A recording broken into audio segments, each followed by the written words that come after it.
Hi, my name is Evelin Meza and I'm a student athlete here at San Jose State. I'm really excited to be presenting today and getting to speak about something that's really important to me, which is finding ways to make our world more equitable. The title of my presentation is Equity in Youth Sports as Seen Through COVID-19.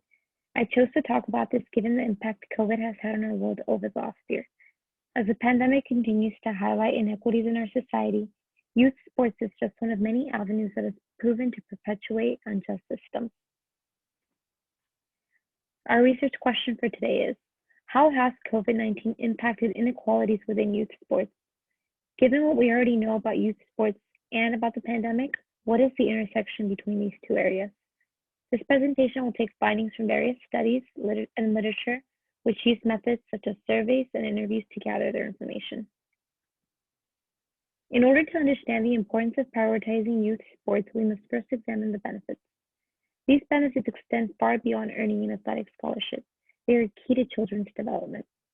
They provide health, social, and psychological benefits, which include but are not limited to staying physically fit, learning motor skills, reducing depression and stress, and providing youth with a sense of belonging.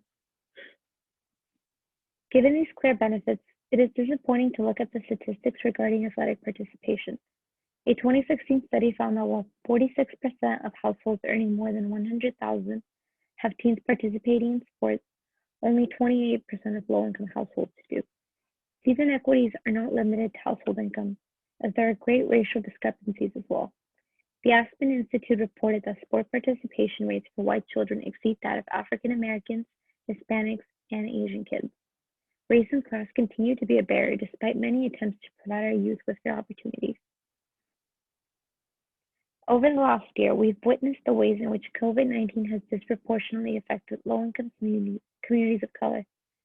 These inequities are present in almost every aspect of our lives, and youth sports are unfortunately no exception. The closing of schools across the country marked a pause in organized sports, and for many low-income families, schools serve as the only source of athletic opportunities for their children. While more research is needed to explore and address the barriers that these families face, some studies have already confirmed the effect that the pandemic has had. A 2020 national survey found that adolescent athletes from areas with the highest levels of poverty reported the lowest physical activity levels and the highest levels of depression and anxiety.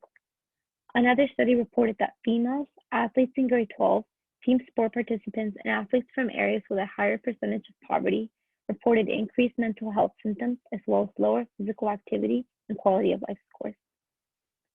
This brings us to our call to action. How can we help reduce barriers within youth sports? While this list is far from exhaustive, it is a starting point. Low-income communities would greatly benefit from having access to facilities and locations that facilitate physical activity. This includes parks, schoolyards, local gyms, or community centers. In addition, funding after-school programs that promote physical activity can be beneficial for students. And finally, it is crucial that we invest in our communities. Whether it is funding facilities or programs, we need to make sure that these resources are accessible to our youth. That means ensuring that these resources are located near the students or making sure that there is reliable transportation to get them there. As we begin to transition to a new normal, it is time to reimagine youth sports. Building off of the calls for justice we've heard over the last year, we must continue to advocate for a future that ensures equal opportunities for all our youth as we seek to promote healthy lifestyles. Once again, my name is Evelin Meza, and thank you for listening.